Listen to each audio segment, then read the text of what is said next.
Welcome to the Mercury Minute. Sunday, November 15th. The moon is in Scorpio all day. The sun in Scorpio is square to Neptune in Aquarius. Mercury enters Sagittarius. You can feel the shift take place. The day is full of surprises, and it begins as the day unfolds and blossoms like a flower. Any difficulty that appears is another opportunity for spiritual illumination. Every moment leads to the next, and soon you have a new life that is the outcome of your present intent. For those who learn how to do nothing, then they come to understand that one is capable of doing anything. Scorpio, this is the time of the year for you to re-examine what you know and what you don't know.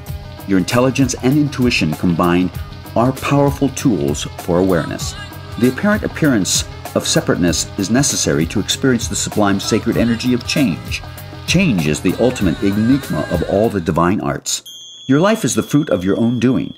You have no one to blame but yourself. Joseph Campbell, Sunday, November 15th.